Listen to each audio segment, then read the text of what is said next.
Ruptura inminente. El choque de rutas desmorona el bloque opositor.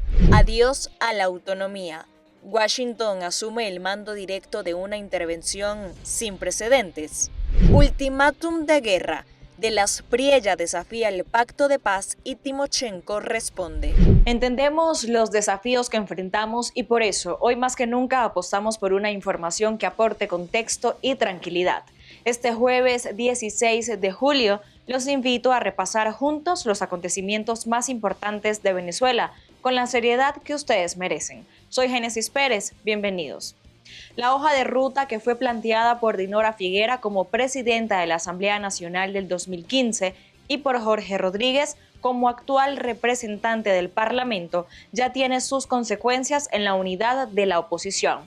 La reunión que fue convocada por Edmundo González y María Corina Machado terminó sin acuerdos, evidenciando un posible resquebrajamiento de la unidad. Juliana Palmar con el reporte. La reunión de emergencia entre María Corina Machado, Edmundo González Urrutia y los partidos de la plataforma unitaria se extendió por cerca de 3 horas, pero concluyó sin consensos. De acuerdo con información difundida, no hubo acuerdos sobre el mecanismo de representación de todos los partidos, ni el papel que desempeñará la líder de la oposición en la instancia que conducirá las decisiones de la nueva etapa política. En este momento hay una doble disputa por la representación opositora en esa iniciativa que lidera Dinora Figuera, respaldada por los Estados Unidos. ¿A qué me refiero con una doble disputa? Por un lado, María Corina Machado quiere definir junto a la plataforma unitaria y junto a la Asamblea Nacional 2015 cuál es su participación en esa negociación.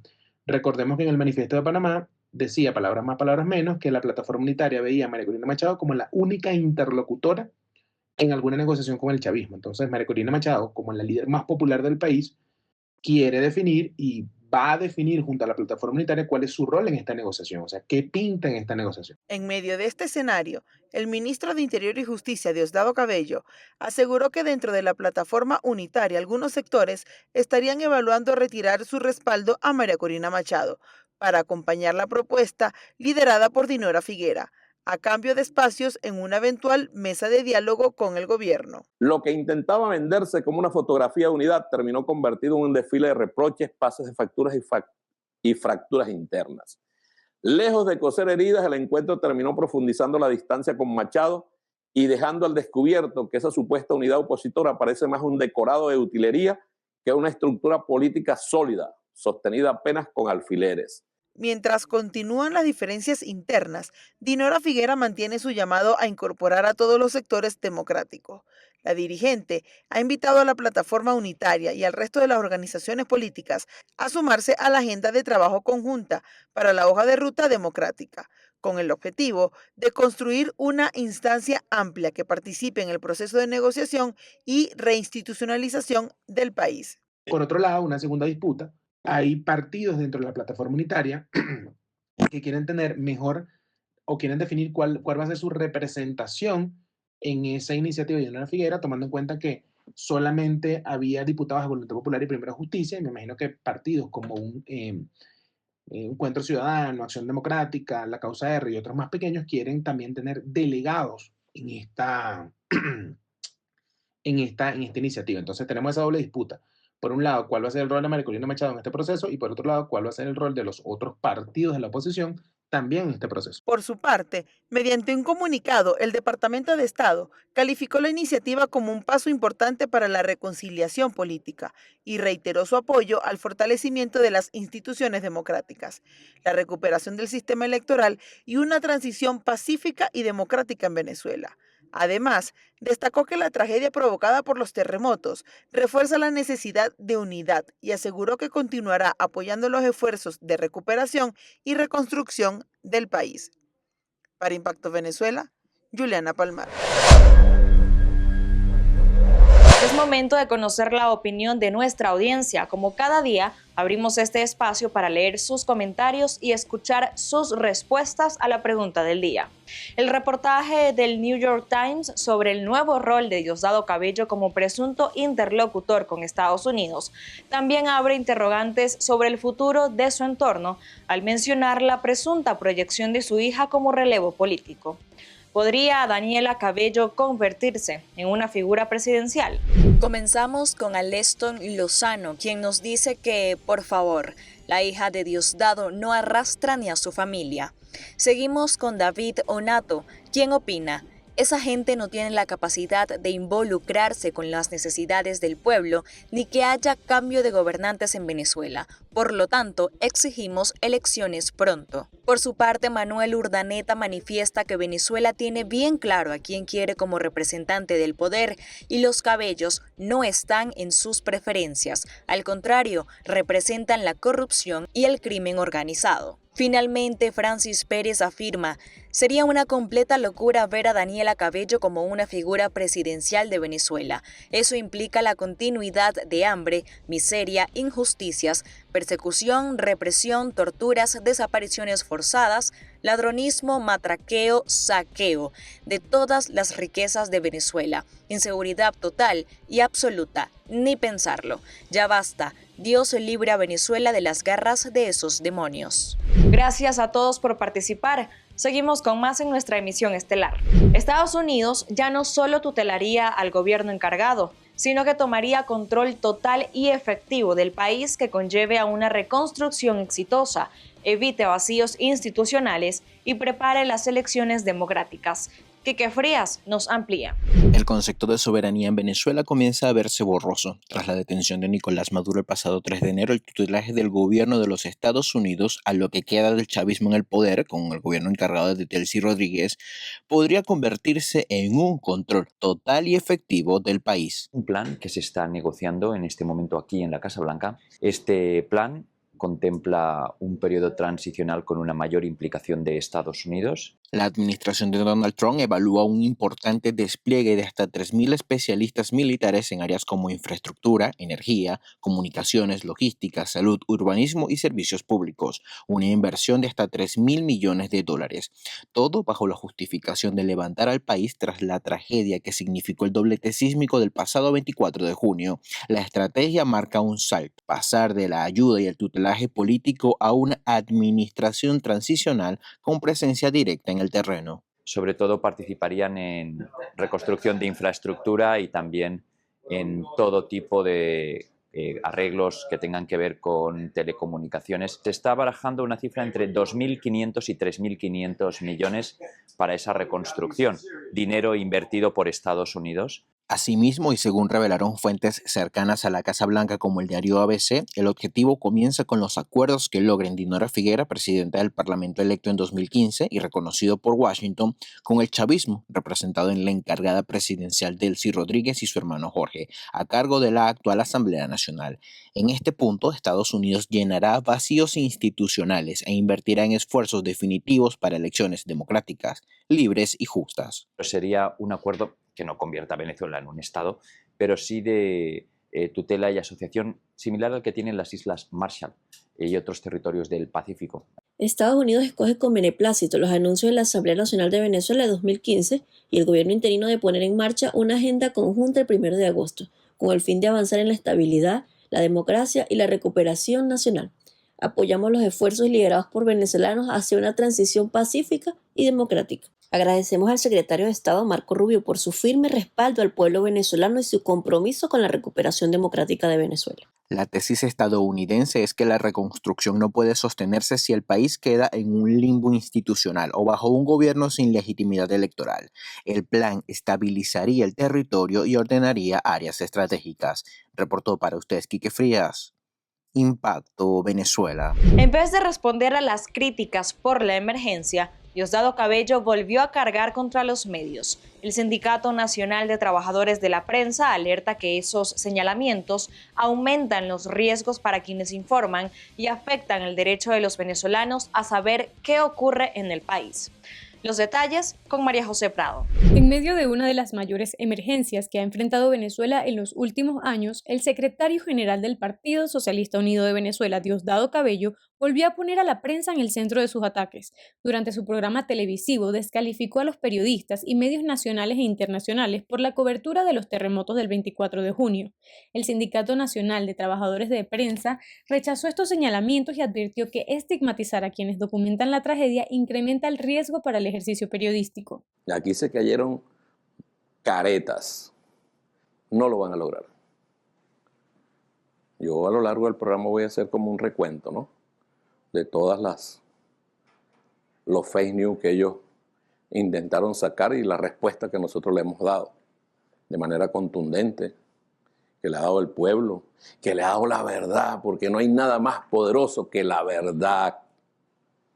La verdad derrumba todo. Las palabras de Cabello no son un hecho aislado. En Venezuela los discursos oficiales contra periodistas han estado seguidos en distintas oportunidades por detenciones, procesos judiciales, restricciones para cubrir acontecimientos de interés público e incluso que tienen restricciones para salir de la ciudad o estado donde trabajan. Organizaciones como el SNTP y Espacio Público sostienen que este clima también alimenta la autocensura, porque muchos periodistas terminan evitando publicar información por temor a represalias. Rechazamos las declaraciones del ministro de Interior, Justicia y Paz, Diosdado Cabello, que descalifican y estigmatizan a periodistas y medios de comunicación nacionales e internacionales por la cobertura de la emergencia sísmica del 24 de junio. Informar durante una emergencia no es un delito, es una obligación del periodismo y un derecho de los ciudadanos. El SNTP, Espacio Público y el Comité para la Protección de Periodistas advierten que los discursos que estigmatizan a la prensa, sumados a hechos como la reciente retención de la reportera Yandri Saldivia,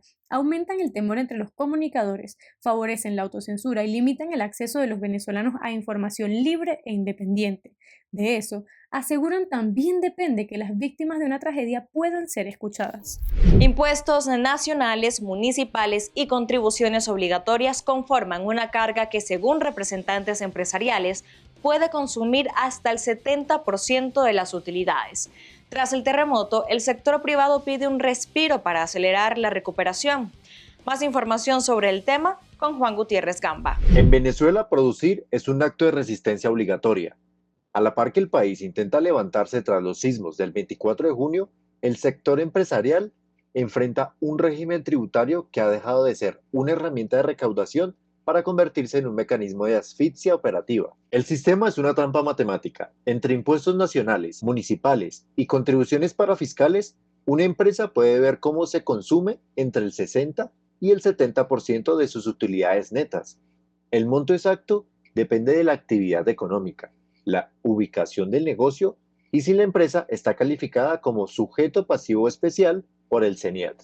Esto es una presión fiscal devastadora, desde el impuesto sobre la renta de hasta 34% y el IVA, hasta el 3% del impuesto a las grandes transacciones financieras y el impacto sobre los ingresos brutos en las alcaldías. Urge una reforma que tiene varias aristas, que tiene que avanzar en lo que es la armonización tributaria, cuánto se le paga al CENIAT, cuánto se le paga a alcaldía, cuánto se paga en parafiscal, que necesita también a buscar elementos para formalizar a una gran cantidad de actores informales, que en muchos casos representa competencia desleal, y por supuesto proceso de simplificación de trámite. El terremoto reabrió el debate sobre cómo equilibrar la necesidad del Estado de recaudar recursos para financiar la reconstrucción con la capacidad de las empresas para mantenerse operativas. Economistas advierten que un alivio fiscal temporal podría preservar empleos, incentivar la reapertura de comercios y facilitar la inversión privada durante la etapa de recuperación, sin que ello implique renunciar a una política tributaria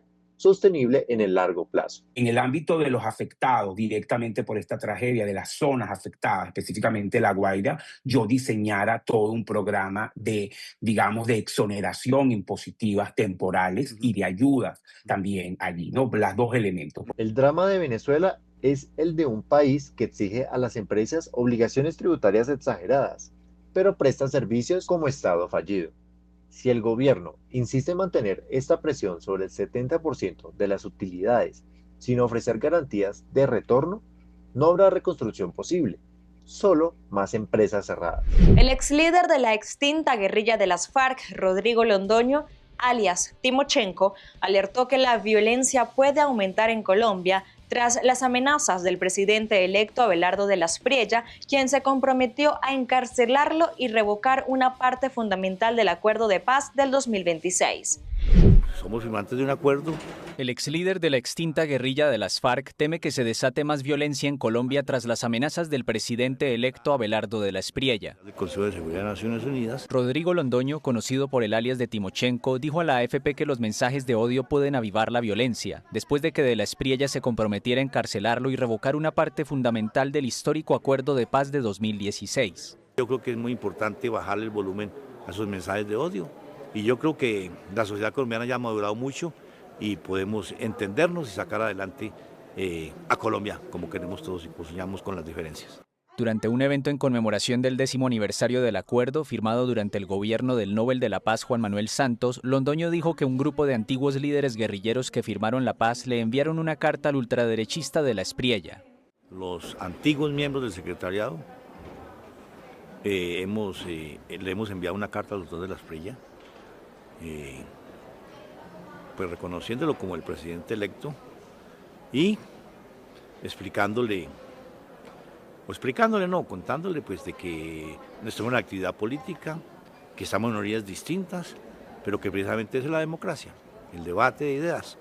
Tras la firma del acuerdo, unos 13.000 rebeldes entregaron sus armas y se reincorporaron a la vida civil. El año pasado, Londoño fue condenado a 8 años de trabajos comunitarios como reparación por los más de 21.000 secuestros cometidos por las FARC. Pero de la Espriella, que en junio venció por un estrecho margen al candidato oficialista de izquierda Iván Cepeda, es crítico del histórico acuerdo de paz y ha declarado su intención de desmantelar la Jurisdicción Especial para la Paz JEP, el tribunal que juzga los crímenes del conflicto con penas alternativas a la cárcel para exguerrilleros y militares que aporten a esclarecer la verdad. El lunes, el presidente electo, que será investido el 7 de agosto, declaró que alias Timochenko merece estar preso de por vida y prometió poner fin a las negociaciones con los grupos disidentes de las FARC que mantiene el gobierno del mandatario saliente Gustavo Petro y bombardear a las guerrillas dedicadas al narcotráfico. Desde la firma del acuerdo, 492 exguerrilleros que firmaron la paz han sido asesinados, según la misión de verificación de la ONU. La amenaza sigue latente para quienes integraron ese movimiento insurgente, como Londoño. El temor siempre lo hemos sentido porque pues desafortunadamente, lo dije aquí en mi intervención, desde el principio hay un tema que no hemos logrado neutralizar, que está en el acuerdo, que se dice que hay que trabajar en función de ello. Con los gobiernos nunca hemos podido hacer unas campañas de verdaderamente pedagógicas en función de extirpar la estigmatización. Estigmatización que explicaba yo aquí es de lado y lado. Para desmantelar el tribunal es necesaria una reforma constitucional que debería aprobar el nuevo Congreso, en el que el partido de la Espriella tiene representación minoritaria. De los jefes de la FARC siguen impunes. Lo que sucede fuera de nuestras fronteras también es importante conocerlo. Por eso analizamos las noticias internacionales que hoy marcan la pauta y repercuten en el día a día también de Venezuela. Revisamos estos hechos clave en nuestro portal Impacto Venezuela. Corte Constitucional de Colombia echa para atrás conformación de las zonas de paz binacional con Venezuela. La Corte Constitucional determinó que el memorando de entendimiento firmado entre Colombia y Venezuela para crear una zona de paz, unión y desarrollo binacional no puede producir efectos en el ordenamiento jurídico colombiano mientras no cumpla el procedimiento previsto para los tratados internacionales.